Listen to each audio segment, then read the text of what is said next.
ये अब हम चल रहे हैं गौरी दीदी के घर, और बारिश का समय है। पूरे रास्ते गीले और कीचड़ से भरा हुआ है। और हमारी दीदी जो है गौरी दीदी, देखिए इसी परिस्थिति में अपने परिवार को सपोर्ट करते हुए गांव के लिए निरंतर दीदी काम करती है। और हमें आज बड़ा सौभाग्य है कि आज हम उस बड़ी दीदी के साथ बैठकर उनके परिवार के संग थोड़ा हम चर्चा करेंगे। ये है गांव की वास्तविक छवि। यह है गांव, यह है हमारे भारतवर्ष का अंतिम छोर में बसे गांव की दास्तां। ये देखिए सब्जियां दीदी लगा रखी है अपने, कई सारे सब्जियां आप देख पा रहे हैं। ये मिर्चा का पौधा है, ये झींगा है, साग है, और ये मुनगा यानी ड्रम स्टिक, नींबू, ये सारी चीज़ें जो घर में अमूमन हर गांव के घरों में आप देखेंगे इस तरीके से वो अपने घर के सब्जियों के लिए, साग सब्जियों के लिए इस तरीके का जो है छोटा सा बाड़ा बना के, बागान बना के वो करते हैं। यहाँ देखिए गाय को रखने की जगह, और देखिए यह भी घर दीदी का जो है भारी बारिश के वजह से पूरा छत विछत अवस्था में आप देख सकते हैं। हम पहुँच चुके हैं दीदी के घर, और हमारे बीच ये हमारी एक नानी अम्मा है। आज मिली जानकारी के अनुसार इनका उम्र करीबन 120 साल से भी ज़्यादा है। अभी हम इनके साथ बैठ के चर्चा करेंगे, और गौरी दीदी को भी बोलेंगे कि वो दीदी हमारे बीच में आएंगे और हम उनसे बात करेंगे।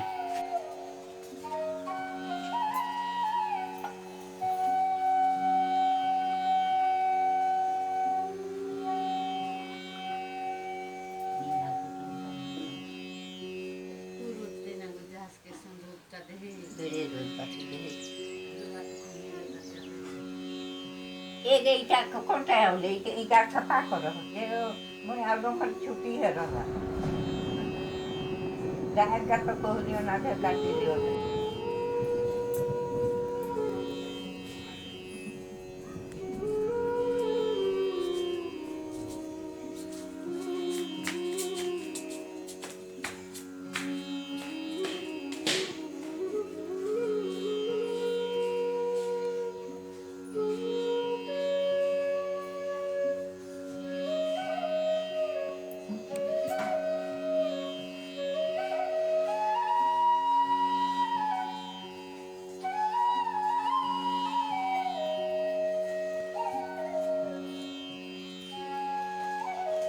चला एक बड़ा पढ़ागा होगा अपना और नहीं पूरते हम पढ़ा दिही एक बुरा धान बंसाई देले कोछड़ा कोरावला। दोस्तों अभी जो हमारी कन्वर्सेशन गांव के एक ऐसी महिला के साथ होने वाली है, मिली जानकारी के अनुसार उनका उम्र 120 क्रॉस कर चुका है, और यह उन्हीं का घर है। आप देख पा रहे हैं ये हमारी बीच जो बूढ़ी माता बैठी हुई है, और साथ में उनके परिवार का ही हिस्सा है। भैया से भी हम बात करेंगे। और ये जो आप घर देख रहे हैं ना, ये घर करीबन 100 वर्ष पुराना है। ऐसा बूढ़ी माँ का कहना है कि इन्होंने इस घर को अपने हाथों से बनाया है। और आप देख सकते हैं आज भी जो है यह घर टिका हुआ है, 100 वर्ष पुराना। लकड़ियाँ आप देख सकते हैं कहीं ना कहीं थोड़ा से घुन खाई हुई है, और यह मिट्टी के बने छप्पर यानी इसे हम खपरा भी बोलते हैं। और ये इनका घर है। आप ये घर को देख सकते हैं। ये पूरा का पूरा घर जो बताते हैं, ये 120 वर्ष की जो हमारी माता जी हैं, ये पूरा का पूरा घर अकेले संभालती हैं। इनके बच्चे आज जहाँ जॉब कर रहे हैं, पढ़ाई लिखाई करके अपने जगह सेटल्ड हैं, लेकिन ये गांव में आज भी अपने चीज़ों को संभाले बैठी है। और यह देखिए ये रसोई का घर, और ये 100 वर्ष पुराना यह घर आप देख सकते हैं। ये पूरा का पूरा ये रसोई का कार्य भी ये माता जी खुद करती है।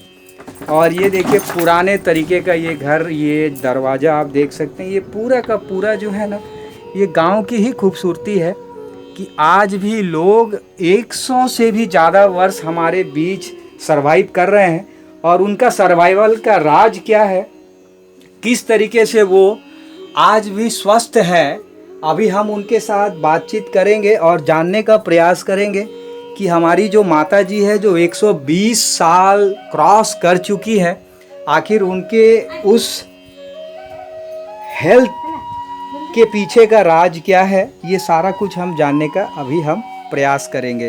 तो दोस्तों बने रहिए हमारे इस वीडियो के संग, जो गांव को पूर्ण तरीके से समर्पित है। और यह गौरी दीदी का घर है और ये गौरी दीदी के ही घर की सदस्याएं हैं।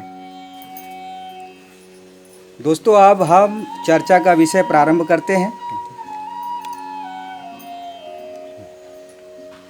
मैं भी माता जी के संग बैठ जाता हूँ।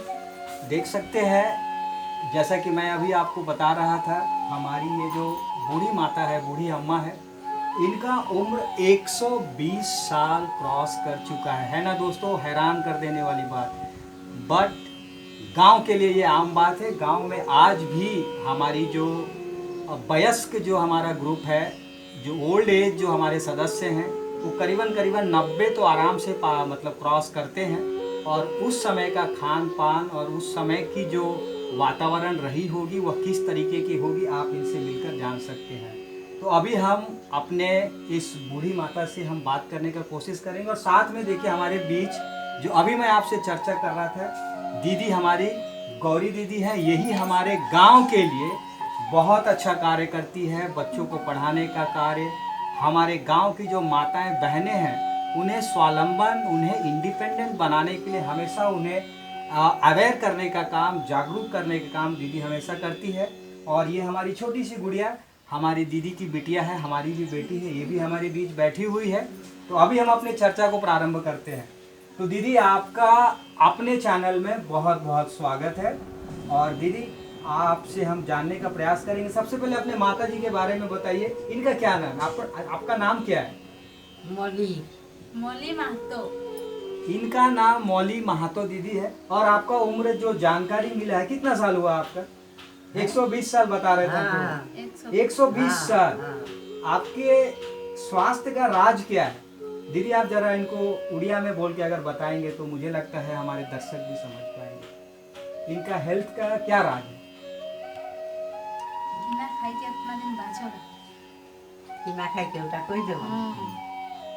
महुआ सीझा, सुरगी सीझा, और मुनगा साग झोर उगा खाए रहो।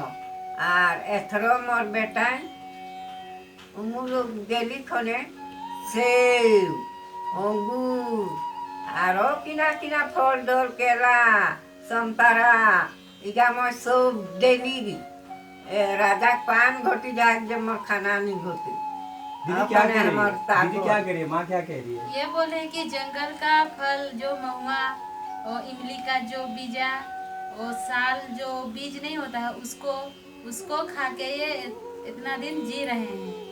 मतलब जिंदा मुनगा का पत्ता, अच्छा, यही सब। देखिए जिस तरीके से हमारी जो माता जी हैं, वो अपने जो क्षेत्रीय भाषा है, यानी यहाँ की जो लोकल लैंग्वेज है, जो महतो समाज उसको बोलचाल में यूज़ करते हैं, उड़िया का ही एक अंग है। दीदी का कहना है कि जब मैंने प्रश्न किया कि आखिर हमारी माता जी का स्वास्थ्य का राज क्या है, आज कैसे ये आज भी 120 वर्ष की उम्र में भी देखिए चश्मा नहीं लगा है, आज भी घर का पूरा काम खुद करती है। सारा कुछ खाना बनाना से लेके, घर की साफ सफाई से लेके, यहाँ तक कि खेत में भी जाके जो छोटा बड़ा काम है वो करती है। और साथ में मुझे यह भी जानकारी मिली है कि जंगल से लकड़ी भी काट के या सूखी लकड़ियों को लाके अपने चूल्हा को यूज करने के लिए करती है। तो इनका कहना था कि इनका स्वास्थ्य का राज क्या है, तो ये जंगल में जो महुआ होता है, महुआ का फल जिससे देसी शराब भी बनता है, उस महुआ को ये लोग खाने का काम करते थे। साल का जो पौधा वृक्ष होता है, उसके फूल को खाने का कार्य करते थे। इसके साथ साथ जो मुनगा साग है, जिसको हम लोग ड्रमस्टिक इंग्लिश में बोलते हैं, उसके पत्ते के साग को ये खाते थे। इतना साग छुट्टी करी आर दबो दो करी के आर खाई जाई हमरा। तो देखिए क्या करी हमारी कि मतलब वो पूरा का पूरा प्योर प्राकृतिक तरीके से जो चीजें माता प्रकृति से जो मिलता था उसका सेवन करती थी, जिसके वजह से आज भी हमारे बीच ये माता स्वस्थ है। और दीदी ये क्या क्या करती है घर में इसके अलावा? आरो मोर इजाक मोर नाती पुती कागज ने खेल और तू कागज मोर रही। क्या बोल रहे हैं दीदी ये बोल रही है कि मेरा जैसा काम करने के लिए हम नहीं जितना करेंगे मेरा नाती पुती उतना नहीं करने नहीं सकते। करता एखन लो। देखिए हमारी जो बूढ़ी माँ है, ये इनका कहना है कि आज भी मैं जो काम कर सकती हूँ, इस उम्र में भी जो मैं सारा कुछ कर सकती हूँ, वो आज का जो जनरेशन है, आज की जो हमारी बहुएं हैं, आज की जो हमारे माता है वो नहीं कर पाएगी। ये इनका दावा है नहीं, ये बता रही है कि आज भी करती है। ये सब कुछ ये पूरा काम करती है। सब कुछ घर का खाना बनाना से लेके खेत का रोपा रोपी काम, धान लगाना, सारे जंगल से लकड़ी लाना, अपने खाना बनाना, सारा काम करती है अकेले। तो दीदी आप लोग से कभी सहयोग नहीं मांगते हैं ये? नहीं, हम अपना काम अपने करेंगे बोलती है। देखिए दोस्तों, जैसा कि दीदी कह रही है, उम्र के इस पड़ाव में अगर हम शहर की बात करें, 60 उम्र जब क्रॉस करता है तब इंसान अपने आप को बेबस, लाचार ऐसा घोषित करना प्रारंभ कर देता है। मेरा इतना उम्र हो गया है, मैं ये काम नहीं कर पा रही हूँ या नहीं कर पा रहा हूँ, है ना। कई सारे बीमारियों को ढो के चलते हैं और अपने काम को किसी और को करने के लिए बोलते हैं, नौकर चाकर रख देते हैं। लेकिन गांव की खूबसूरती देखिए, हमारी बहुएं अपने सास के लिए समर्पित है, अपनी सास की सास के लिए समर्पित है। लेकिन जब वो कहती है कि मैं आपके कामों में हाथ बटा दूं, तो हमारी ये बूढ़ी माता कहती है कि मैं अपना काम खुद करूंगी, जब तक मैं काम करूंगी मेरा शरीर ठीक रहेगा। शायद लगता है यही है इनका स्वास्थ्य का राज, अपना काम खुद करना। अंग्रेजी में एक कहावत है दोस्तों, do your work your self. कहने का अर्थ यह है, अगर आप अपना काम स्वयं करते हो तो प्रभु भी आपकी मदद खुद करते हैं। दीदी और क्या क्या इनकी विशेषता है? विशेषता बोलने से ये गांव का दूसरों का भी काम करने जाती है, टाइम मिलने पे उनका सारा काम खत्म करके गांव का पड़ोसी काम अच्छा। हाँ, और अपना रोजगार करती है। उसी पैसा से वो मतलब घर का जो दाल हुआ, सब्जी हुआ, वो खरीदने के जो खाने का मन करेगा वही से करती हो, किसी के दूसरे के ऊपर वो डिपेंड नहीं रहती है। बहुत बड़ी बात है दोस्तों, मैं क्या बोलूं, मैं इनका तो नमन करता हूं आपके इस जज्बे को। दीदी कह रही है, आपने जैसे दीदी को सुना कि हमारी ये जो माता है जो 120 वर्ष की हो चुकी है, ये आज भी अपना काम को समाप्त करने के पश्चात गांव के लोगों का भी जो काम है, जो घटा बड़ा काम है, एक सहयोग और एक परोपकार के भावना से ये मदद करती है। और शायद यही वजह है कि एक समय में हमारे जो पुराने लोग हुआ करते थे, वो हमेशा दयालु जो बोलते हैं, काइंड नेचर जिसको बोलते हैं, जेंटल स्वभाव जो इसको कहते हैं, वो झलकता था। और दोस्तों यह एक एक्सेप्शनल केस है, आप देख सकते हैं, यह ग्राउंड जीरो से, ये है हकीकत हमारे गांव की। इनका राज आज भी ये परोपकार की भावना को लेकर जी रहे हैं। इस एज में जहां एक और हमारे शहर के लोग बिस्तर पकड़ लेते हैं, शायद 120 तो दूर की बात है, 60-70 के बाद ही क्या हालत है आप लोगों से छुपी हुई नहीं है। आप आए दिन न्यूज़पेपर में, प्रिंट मीडिया में, इलेक्ट्रॉनिक मीडिया में, कई सारे अपने आसपास आपने देखा होगा कि जब आदमी 60-70 की उम्र में क्रॉस करता है तो कोई कहता है मेरे पाँव में दर्द है, कोई कहता है मुझे ये बीमारी है, कोई कहता है फलाना ढिमका, पता नहीं क्या क्या एक्सक्यूज़ देते रहते हैं। पर इनको देखिए, इनको देखने के पश्चात हमें, खास करके मुझे इतना बल मिल रहा है कि 120 के उम्र में जिंदा दिली का ये एक मिसाल हमारे बीच है। और मैं आप सभी से आग्रह करूंगा, ऐसे माताओं के लिए हमें दिल से सैल्यूट करने की आवश्यकता है और इनसे सीखने की आवश्यकता है। देखिए अभी भी हमारी माता जी कह रही है कि अभी मैं और कई वर्ष जीवित रहूंगी, क्योंकि इनका अपने अंदर का आत्मबल, अपने अंदर का आत्मविश्वास जो है, इनका जो विल पावर है, इतना स्ट्रांग है। और शायद यही वजह है, यही संस्कार, जो इस परिवार को मिला है इन जैसे माता के वजह से, और इसी संस्कार को आगे बढ़ाने का कार्य हमारी गौरी दीदी कर रही है। और गौरी दीदी के जो हमारे हस्बैंड हैं वो हमारे बीच कैमरामैन के तहत वो पीछे हैं हमारे बीच, हम उनसे भी बात करेंगे। लेकिन एक बहुत बड़ा संदेश हम सभी देश विदेश में रह रहे हमारे भारतीयों के लिए, हर क्षेत्र के जो हमारे लोग हैं, चाहे वो किसी जाति, किसी धर्म, किसी पंथ से आते हों, लेकिन एक जो है समानता, एकजुटता, एकता का जो संदेश हमारी माता जी आज हमारे बीच दे रही है।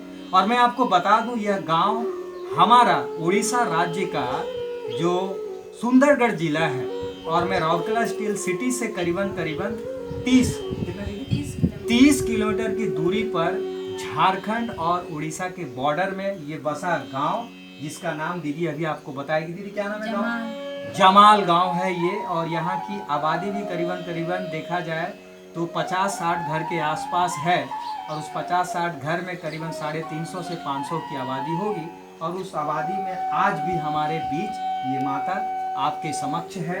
और दीदी इनके बारे में और कोई बातें आप बताना चाहोगे पूरी दुनिया को, या आप क्या संदेश दीदी दुनिया को दोगे आप माता जी के बारे में? बोलते हैं कि दीदी कैमरा की तरफ देख के आप बोलो। उन्हीं की तरह हम भी जो जंगल का है महुआ सिजा, जो मुनगा का पत्ता, वही सब हम भी खा के इसके तरह हम भी जीने के लिए कोशिश करेंगे।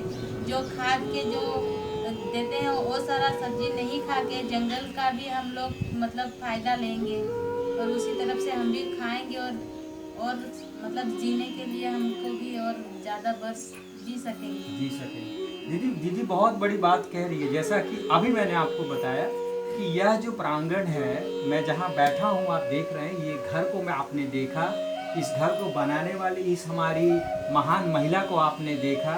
मेरे ख्याल से 120 साल यानी आज़ादी से पहले जब ब्रिटिशर्स हमारे देश में राज किया करते थे, और जहाँ राजा का एक दौर हुआ करता था, जहाँ एक तरह का प्रजातंत्र चलता था, उस समय की हमारी ये माता है। और ये दुर्लभ वीडियो अगर आप देख रहे हैं, मैं आपसे आग्रह करूँगा, और दीदी भी आग्रह कर रही है कि हमें अगर स्वस्थ रहना है तो हमें भी जो शुद्ध चीज़ें हैं जो जंगल से उपलब्ध होता है वो तो खाना ही है, साथ में सेहत का ध्यान रखने के लिए हमें शारीरिक रूप से भी अपने आप को सक्षम और दक्ष बनाना होगा। तभी हम सरवाइव कर पाएंगे, लोगों को हम सपोर्ट कर पाएंगे, क्योंकि स्वास्थ्य ही सबसे बड़ा धन होता है। अगर हम स्वास्थ्य को ध्यान में रख के जब हम कार्य करेंगे तो हम समाज के लिए भी कार्य कर पाएंगे। और दीदी जैसे कि बच्चों के लिए पढ़ाती है, दीदी कब से आपको इच्छा लगा कि हम गांव के बच्चों को पढ़ाएं? कब आपके मन में जागा कि हम अपना गांव का जो संस्कार है, आपके घर में जो संस्कृति है, उसको दुनिया तक पहुंचाएं? कब आपको लगा दीदी? हमको तो मतलब बहुत, हम जब तक हम पढ़ाई करते थे 10th क्लास, उसी में से मेरा मायके से ही वो इच्छा जागृत हुआ है कि हम देखते हैं दूसरों को, तो मेरे को पढ़ाने के लिए मौका मिलेगा, तब हम किसी सहयोग से पढ़ाएंगे किसी को बोल के। तो बहुत मुश्किल से 2-4 साल ऐसे हो गया, तो नहीं किसी से कांटेक्ट नहीं हुआ। उसके बाद धीरे धीरे एक भैया थे, तो उनसे ये सामने में से उनसे हम बातचीत किए, बोले कि अभी कोई ऐसे चांस नहीं है तुम लोग का, थोड़ा दिन रुक जाओ, फिर हम देखेंगे तो देंगे। उसके बाद फिर 2 साल बीत गया, बीत के थोड़ा 5-7 साल हो गया। उसके बाद में मेरे को मौका मिला, तो हम गांव को बच्चे को पढ़ाने के लिए अभी मतलब पढ़ा रहे हैं अभी। दीदी एक चीज़ और बताइए, जैसा कि अभी आप बता रहे थे कि आपके अंदर एक जुनून था, आपके अंदर एक सपना था कि मैं भी गांव के बच्चों को, और ऐसे गांव के बच्चों को जो कि अभी उतने साक्षर नहीं है और वो उतना विकसित नहीं है, आज भी वो लोग मतलब हमारे समाज की मुख्य धारा से कटे हुए हैं, आपने प्रयास किया और आज आप पढ़ा रहे हो। दीदी बच्चे को जब आप पढ़ाते हो तो आपको कैसा लगता है? हम लोग को बहुत मतलब खुशी लगता है कि एक बच्चे को हम पढ़ाने के लिए जो कोशिश करते हैं, मतलब वो एक्टिव है उतना कि वो आगे पढ़ के कुछ कर सकेगा। बहुत सा बच्चा है अभी मतलब 100% से मतलब 5% भी वो अच्छा बच्चा निकल जाए, आगे के लिए उनको सुविधा मिल जाएगा तो वो आदमी मतलब 10th पास करके कुछ भी अपना रोजगार कर सकेगा। दीदी हम लोगों को जो जानकारी मिला है कि दीदी गांव की महिलाओं के लिए भी कार्य करती है। जो दीदी के हम उम्र महिलाएं हैं, हमारी माताएं हैं। दीदी अब कैसे, कभी आपको तकलीफ नहीं हुआ, कोई आपको मतलब कभी कोई मतलब चैलेंजेस नहीं आया करने के समय में, कोई दुविधा, कोई कठिनाई, ये जब आप करते हो कभी ऐसा आपको प्रॉब्लम हुआ? बहुत हुआ है इससे तकलीफ, जैसे कि इन्हीं लोगों में से बच्चा पढ़ाने के लिए भी मतलब बच्चा पढ़ाते पढ़ाते भी एक गार्डियन होते हैं कि उनको उठा करके ले जाते हैं। फिर भी हम कोशिश करते हैं बच्चा को गार्डियन से मतलब लेके आते हैं, फिर भी लेके वो ले जाते हैं बच्चा लोग को पढ़ने के लिए नहीं देते हैं, बोलते हैं कि जाओ तुम गाय चराओ बकरी चराओ, भेज देते हैं। फिर भी वो बच्चा को फिर से वो लोग डर से हम गार्डियन से ऐसे खेलते हैं तो हम बुला करके फिर से उनको मतलब पढ़ाने के लिए कोशिश करते हैं। वैसे कर करके अभी करीब वो बच्चा लोग पढ़ के अभी मतलब 8-9 क्लास पहुंच गए हैं। बहुत बड़ी बात है दीदी, बहुत बड़ी बात है। आप देख सकते हैं कि ये जब इंसान जब कोई चीज़ को ठान लेता है कि मुझे करना है, और जब वो ठान लेता है अंदर, जब विल पावर को बना लेता है, तो हर जो कठिनाई है, हर जो डिफ़िकल्टी है, वो अपने आप ख़त्म होता चालू हो जाता है। और दीदी कह रही है कि अमूमन गांव में होता क्या है कि जो बच्चे हैं वो हर घर में आप देखोगे, हर घर में आपको पशु मिल जाएंगे, यानी गाय बैल बकरियां आपको मिल जाएंगी, मुर्गा मुर्गी आपको मिल जाएंगी। ये प्रचलन है। आपने कई सारे हमारे वीडियो में देखे होंगे, कई सारे हमारे रिपोर्टिंग में आपने देखे होंगे कि हर गांव की ये स्थिति है, क्योंकि वह उनका जीविका का एक साधन है। तो जब बच्चे सुबह उठते हैं और भोजन करने के बाद वो खेलने कूदने के जगह, जैसे कि अमूमन शहर में होता है कि बच्चे स्कूल जाते हैं, बच्चे खाते पीते हैं और मस्त रहते हैं, लेकिन गांव के बच्चे अपने घर के लोगों को सहयोग करने के लिए घर के चीज़ों को, वो जैसे कि गाय बकरी को चराने की बात है, जंगल ले जाने की बात है, तो उनको ले जाने का काम करते हैं। लेकिन दीदी उसी में से गांव के परिवार को जागरूक करके, उन्हें समझा के, उन्हें बुझा के कि बच्चे अगर शिक्षित होंगे तो आपके घर की स्थिति अच्छी होगी, आपके घर का विकास होगा, और जब घर का विकास होगा तो समाज का विकास होगा, और जब समाज विकास करेगा तो सीधी सी बात है कि हमारा राष्ट्र वापस से जो विश्व गुरु बनने के कगार पे खड़ा हुआ है वो निरंतर बढ़ेगा। तो ऐसी दीदियों के लिए हम पूरे दिल से नमन करते हैं। गौरी दीदी, देखिए नाम भी इनका प्रभु शिव जी के जो अर्धांगिनी है वो भी माता गौरी है। तो गौरी जो है माता जो शक्ति का रूप जैसे हमें बोला गया है, और सही में हमारे देश में महिला सशक्तिकरण के लिए जिस तरीके से कार्य हो रहा है, हमें लगता है इन जैसे बहनों को सपोर्ट करने के लिए हमें आगे आना चाहिए। दीदी पूरा दुनिया आपको देख रहा है, आप जो काम कर रहे हैं, आप बच्चों के लिए काम कर रहे हैं दीदी, आप महिलाओं के लिए काम कर रहे हैं दीदी, आप अपने घर में एक अच्छा वातावरण आपने दिया है। आज आपके बच्चे आपसे सीख रहे हैं, आज आप अपने सास की सास से बहुत कुछ सीख रही हैं, आपके हस्बैंड आपको इतना सपोर्ट करते हैं। ये सारी चीज़ों को देखकर आप दुनिया को दीदी क्या कहना चाहोगे? दुनिया से आपको क्या सहयोग आप चाहते हो? कई सारे NGO, कई सारे बड़े बड़े लोग जो हैं हमारे इस चैनल को देखते हैं, हमारे इस मुहिम से वो जुड़े हुए हैं। तो दीदी आपको कुछ लगता है कि आप कुछ सहयोग चाहिए, कुछ सपोर्ट चाहिए, तो आप दीदी बोल सकते हैं। जरूर मेरे को कुछ सपोर्ट मिलता ऊपर से, जैसे कि हम SHG ग्रुप भी हैं, उसमें से हम SHG ग्रुप क्या है दीदी? SHG ग्रुप बोलने से स्वयं सहायता गोष्ठी। अच्छा, इसको ना हाँ सेल्फ हेल्प ग्रुप बोलते हैं दीदी। जो 10 मेंबर में से एक ग्रुप हो गया, और हम बैंक में से खाता खोलते हैं, जो उसमें से लोन अप्लाई करके अपना अपना मतलब कुछ अपने लिए रोजगार करेंगे और परिवार पोषण करेंगे, वही सब उसको ग्रुप बोलते हैं। तो उसी में से हम भी बहुत ट्राई किए कि हम लोग को आंगनबाड़ी दीदी से बोलें कि कोई मशरूम का खेती, कोई ऐसे बिस्किट का, कोई भी हमको कुछ भी काम दे देने से ट्रेनिंग दे के हम लोग करेंगे बोले, तो बहुत मतलब उसमें से आंगनबाड़ी दीदी भी बहुत हाँ तो बोल देती है, पर करने के लिए वो राजी नहीं होती है। फिर उनसे ब्लॉक में से जाके बोले, वो लोग के भी बोले, कई बार डॉक्यूमेंट्स भी दे के सारे को किए, तो वो लोग भी बोले कि नहीं हाँ देंगे, तो बोलते हैं, पर देने के लिए उनको पता नहीं होता है कि नहीं, और वो लोग कुछ भी नहीं देते हैं रोजगार। अभी वैसे हम लोग का मेरे को बहुत इच्छा है कि मेरे गांव का जो मतलब माँ मौसी हैं उन लोग को लिए कुछ रोजगार डेली का होना चाहिए। जैसे कि एक तो परिवार में महीना में 1000 रुपया भी बहुत मुश्किल से आता है, वो भी महीना में वही खेती बाड़ी का टाइम में जो आया तो आया और बाकी का दिन कोई ऐसे नहीं आता है। जो धान का ये होता है उसी में से हम लोग मतलब चावल ये करके जैसे कि घर में साग सब्जी उसी को खा के पालन पोषण करते हैं। देखिए एक बहुत चिंता का विषय है और मैं खुद जब गांव में ग्राउंड जीरो पर जाता हूं और जब मैं अपने ऑफिशियल वर्क से समय निकाल के गांव के लिए मैं भी कार्य कर रहा हूं, जैसा कि आप सभी जानते हैं मेरा भी मकसद है और हमारी पूरी टीम का मकसद है कि गांव के लोगों को मतलब स्वावलंबन की दिशा में, सेल्फ इंडिपेंडेंट बनाने की दिशा में जो भी कार्य हो सके हम लोग करते हैं और करने का कोशिश भी कर रहे हैं। दीदी का कहना है कि इनके अंदर वो जुनून है, ये चाहती है कि हमें सरकार से जो योजनाएं चल रही है, जो पंचायत के तहत चलती है या केंद्र सरकार, राज्य सरकार, हमारे गांव के परिवारों के लिए नीति आयोग के माध्यम से कई सारी योजनाएं वो निरंतर चलाने का कार्य करती है।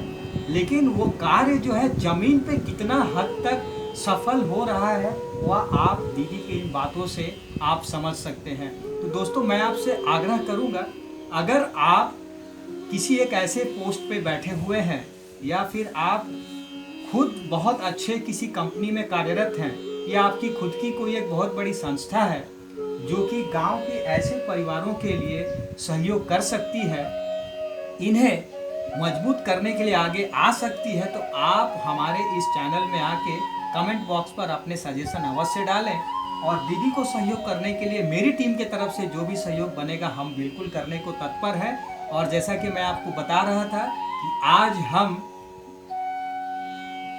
उड़ीसा के सुंदरगढ़ जिले के एक छोटा सा गांव जो कि झारखंड और उड़ीसा के ठीक बीचों बीच है, और इस गांव के बीच यह परिवार जो गौरी दीदी का परिवार है और हमारे 120 वर्ष की हमारी माता और हमारी एक छोटी बच्ची के बीच 100 साल पुराना इस घर के प्रांगण के नीचे बैठे हम जो चर्चा कर रहे हैं, इस चर्चा का एक ही उद्देश्य है कि हम जागरूकता फैलाएं और ऐसे परिवार को सशक्त करने के लिए आगे आएं। तो दोस्तों इतना ही कहकर आज की कड़ी को हम यहीं पे समाप्त करेंगे और आपसे आग्रह करेंगे कि अगर आपको ये अच्छा लगा हो तो आप इसे अधिक से अधिक शेयर करें और सहयोग करने के लिए आगे बढ़ें। और फिर मैं किसी एक और कड़ी में आपको एक और किसी ऐसे गांव में वापस से ग्राउंड जीरो से मिलूंगा जहां पे गांव की वास्तविक छवि, तस्वीर और उसकी सीरत और सूरत दोनों को रखने का मेरा प्रयास रहेगा। इतना ही कहकर मैं अपने शब्दों को विराम दूंगा। जय हिंद, जय भारत।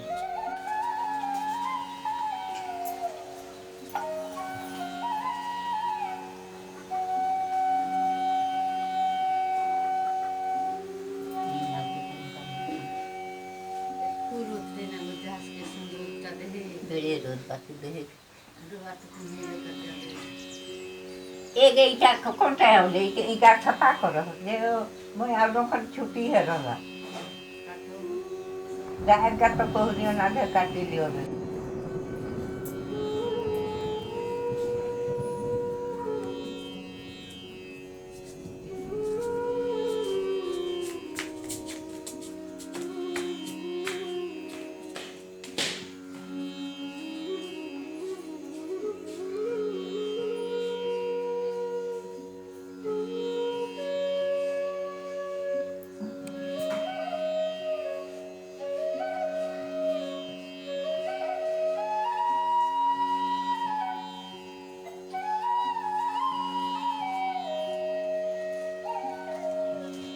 चला एक बड़ा पढ़ागा होगा अपना नहीं पुरते हम पढ़ा दिहे एक बोरा धान बंचाई देले कोछड़ा कोरावला